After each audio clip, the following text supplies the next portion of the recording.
दुनिया का कोई मेडिकल टेस्ट, एक्सरे और अल्ट्रासाउंड इस बीमारी की तशखीस नहीं कर सकता, क्योंकि ये बीमारी जिस्मानी नहीं है। माहिरीन नफ्सियात इसको ज़हनी बीमारी करार देते हैं, लेकिन ये ज़हन के साथ साथ रूह को भी खा जाती है। इस बीमारी का नाम है एहसास गुनाह, इसे गिल्ट भी कहते हैं। तकरीबन हर इंसान को इस बीमारी का सामना करना पड़ता है, लेकिन हर इंसान इसका मुकाबला नहीं कर सकता और ये बीमारी दीमक की तरह अंदर ही अंदर इसको चाटती रहती है। सवाल ये है कि ये बीमारी हमें अपना शिकार कैसे बना लेती है। इसका जवाब है कि हम सब अपने आप को जांचने और मापने के मियार बनाते हैं, और जब हम उस पर पूरा नहीं उतरते तो हम अपनी नजरों के सामने ही मुजरिम बन जाते हैं। ये एहसास जुर्म हमें हमारी निगाहों में ही गिरा देता है और हमारी सारी शख्सियत तबाह हो जाती है। आइए पहले ये जानें कि अपने आप को मापने के मियार कैसे बनते हैं। एंथ्रोपोलॉजी इंसान के रवैयों और मिजाज का इल्म है। ये हमें बताता है कि सीखना हमारी जिबिल्लत में शामिल है। हम शऊरी और लाशऊरी तौर पर इल्म हासिल कर रहे होते हैं। ये इल्म दुरुस्त भी हो सकता है और गलत भी, लेकिन हम अपने सीखे हुए गलत इल्म को भी दुरुस्त समझ रहे होते हैं और इस पर अमल के नतीजे में एक मसला पैदा हो जाता है। हमारी जिंदगी में सीखा हुआ इल्म, ऐसे जुमले जिनसे हम मुतासिर हों और ऐसी बातें जो हमने किसी ऐसे शख्स से सुनी हुई हों जिससे हम मुतासिर हैं, ये सब कुछ हमारे अकायद को जन्म देता है और हमारे अकायद वो मियार और उसूल बना देते हैं जिनसे हमने खुद को और दूसरों को परखना और जांचना होता है। मियार और उसूलों को बनाने वाला इल्म अमूमन 4 ज़राए से हासिल होता है। हमारे इल्म का पहला जरिया हमारे वालिदैन होते हैं। वालिद और वालदा में से वालदा का किरदार और इल्म हमें ज्यादा मुतासिर करता है, क्योंकि हम दुनिया की वाहिद मखलूक हैं जिसको अपनी वालदा के साथ काफी ज्यादा वक्त गुजारना होता है। हमारी जिंदगी के इब्तिदाई अयाम का सहारा हमारे वालिदैन होते हैं, इसलिए हम उन पर भरोसा भी करते हैं और उनके बताए और समझाए हुए इल्म पर भी मुकम्मल यकीन कर लेते हैं।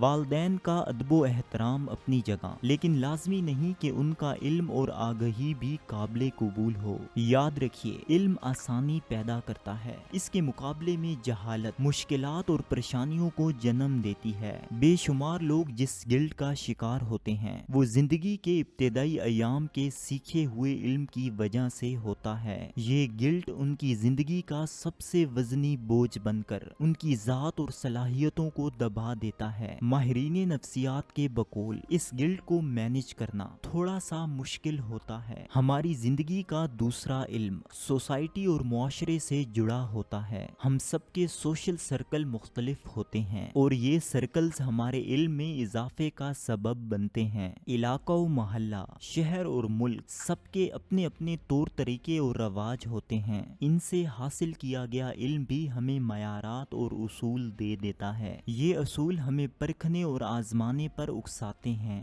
जब हम खुद को परखते हैं तो अगर हम उन पर पूरा नहीं उतरते तो इसके नतीजे में हम गिल्ट या एहसास गुनाह का शिकार हो जाते हैं। बाज़ औक़ात हम इर्द गिर्द के लोगों के तंज और मजाक से गिल्ट का शिकार हो जाते हैं। हम दूसरों के कहे हुए झूठ और मनफी जुमलों से खुद को मुजरिम समझने लगते हैं और ये अमल हमारी तरक्की की राह में रुकावट बन जाता है। हमारा दीन हमारी जिंदगी में इल्म का बहुत बड़ा जरिया है। हम बचपन से कुरान पाक अरबी में पढ़ते हैं और इसका तर्जुमा नहीं पढ़ते। इससे कुरान करीम का असल मफहूम हम तक नहीं पहुंचता। हम में से अक्सर ने हदीसें इतनी ही पढ़ी होती हैं जितनी दीनियात की किताब में लिखी होती हैं और उनको भी हम पर्चे में पास होने के लिए याद करते हैं। हम कुरान और हदीस का मुतालिया खुद करने की बजाय जुम्मा के खुतबा पर मुकम्मल भरोसा कर लेते हैं और इस तरह इस्लाम का अधूरा इल्म हमारी जात के अधूरेपन में बदल जाता है। अगर हमें मौत का मंजर और मरने के बाद क्या होगा का ज्यादा इल्म हो जाए तो खुदा ताला का रहमान और रहीम होना भूल जाता है। तसव्वुरे रहमत पर यकीन ना होने की वजह से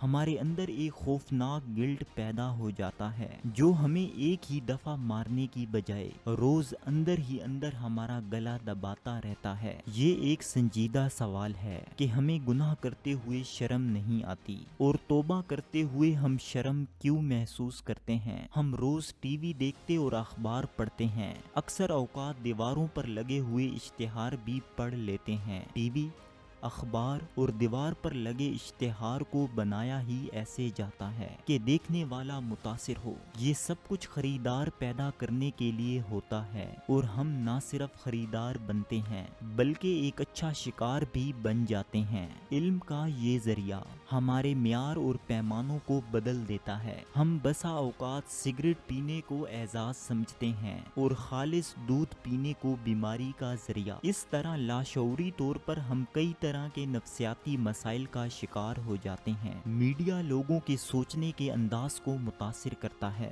आपकी शराफत आपके गिल्ट का सबब बन जाती है क्योंकि आप मीडिया के दिए गए डॉन कल्चर पर पूरा नहीं उतर रहे होते। इल्म के इन जराए को जानने के बाद इस हकीकत को सामने रखिए कि हमारा सीखा हुआ इल्म गलत और अधूरा हो सकता है। हमें अपने इल्म को परखने और जांचने के लिए भी इल्म की जरूरत होती है। ये गुंजाइश हमारा मसला हल कर देती है। आइए अब इस खतरनाक दुश्मन यानी गिल्ट का मुकाबला करना सीखें। नंबर 1, कहा जाता है कि अल्लाह इंसान को माफ कर देता है लेकिन इंसान खुद को माफ नहीं करता। अपने आप को माफ करना सीखें। हर वक्त खुद को मुजरिम ना समझें, खुद से प्यार करें। नफ्सियात में एक इस्तिलाह इस्तेमाल होती है जिसे ऑटो सजेशन कहते हैं या उर्दू में इसको खुद कलामी कह सकते हैं। इस तरीका इलाज को आसानी से इस्तेमाल किया जा सकता है। आप सुबह उठने के बाद और रात सोने से पहले अपना दायां हाथ सीने पर रखें और पूरी तवज्जो और इर्तिकाज़ के साथ खुद 10 बार ये जुमला कहें, मैंने खुद को माफ किया और मैं अपने आप से बहुत मोहब्बत करता हूँ। सिर्फ चंद दिन की मश्क के बाद आप अपने आप को एहसास-ए जुर्म और एहसास-ए गुनाह से आज़ाद महसूस करेंगे। नंबर 2, अल्लाह करीम से सच्चे दिल से तौबा करें। तौबा और इस्तिग़फ़ार अल्लाह का इनाम है। जब हम तौबा करते हैं तो हमारे गुनाह माफ़ हो जाते हैं और हमारा एहसास मुअत्तर हो जाता है। याद रखिए, सच्ची तौबा गुनाह की याद को ख़त्म कर देती है। दरअसल गुनाह की याद ही एहसास गुनाह को जिंदा रखती है। जब हम मुकम्मल यकीन के साथ कि हमारा रब हमें माफ़ कर सकता है तौबा करते हैं तो गिल्ट ख़त्म हो जाता है। नंबर 3, उस इल्म को परखें जो आपने अपने बचपन से हासिल किया है। अपने ख्यालात और अकायद पर सवालात उठाएं। मसलन अगर कोई अकीदा या ख्याल गिल्ट का सबब बन रहा है और आपको तकलीफ दे रहा है, आपके अंदर एक घुटन और चुभन पैदा कर रहा है, तो उस पर सवाल उठाएं कि क्या ये बात हकीकत है या मेरी फर्जी सोच है। इस तरह भी कह सकते हैं कि जैसा ये सोचे मुझे एक अरसे से नुकसान पहुंचा रही है, क्यों ना इनको छोड़ दिया जाए। याद रखें, अपनी सोच, इल्म और अकीदा पर सवाल आपके अंदर शक पैदा करते हैं और ये शक आपको नया इल्म सीखने पर मजबूर करता है। नंबर 4, माजी की यादों और माजी की बातों को बदल नहीं सकते। अगर हमें ये तंग करें और गिल्ट का शिकार बनने दें तो माजी से राब्ता तोड़ दीजिए। हमने अपने वजन से ज्यादा अपने माजी का वजन उठाया होता है। माजी एक मुर्दा वक्त का नाम है, इसको साथ लेकर ना फिरिए। माजी से सबक हासिल कीजिए और तंग करने वाली यादों और वाकयात को भुला दीजिए। हम अपने घर की हर पुरानी और बेकार शय को बाहर फेंक देते हैं, इसी तरह बेकार माजी को भी फेंक दीजिए। नंबर 5, अगर आप हसास तबीयत के मालिक हैं तो डिप्रेस करने वाले लोगों से बचें। लोग मनफी राय देने और तनकीद करने के एक्सपर्ट होते हैं। आप अभी सोचिए, कई चेहरे आपके जहन में आ जाएंगे। लाजमी नहीं कि आप उनसे अपना ताल्लुक तोड़ दें, बेहतर है कि आप अपने जहन में उनको लेबल दे दें। इनकी बात का असर नहीं लेना और ना ही इनसे ज्यादा गुफ्तगू करनी है। हमारे कई साथियों को शर्मिंदगी महसूस करवाते हुए शर्मिंदगी महसूस नहीं होती और ये ख्वाब चुराने वाले लोग होते हैं। और सबसे बड़ा चोर वो है जो आपके ख्वाब चुरा ले,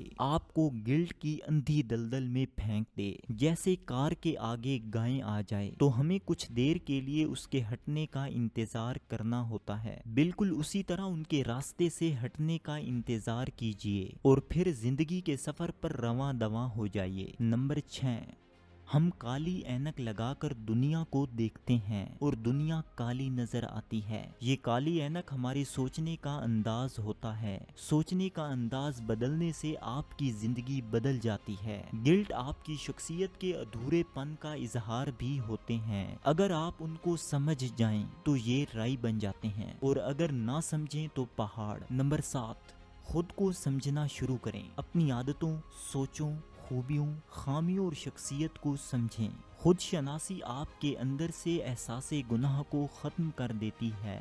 ہم سب کو جانتے اور سمجھتے ہیں، لیکن کبھی خود کو جاننے اور سمجھنے کی طرف دھیان نہیں دیا ہوتا۔ جس طرح آئینہ دیکھنے سے آپ کو اپنی شکل و صورت میں بہتری کا موقع ملتا ہے، بالکل اسی طرح خود کو جاننے سے اپنے اندر موجود گلٹ پر کام کرنے اور اسے ختم کرنے کا موقع مل جاتا ہے۔ ایک بات بہت اہم ہے کہ گلٹ اور ندامت میں فرق ہوتا ہے۔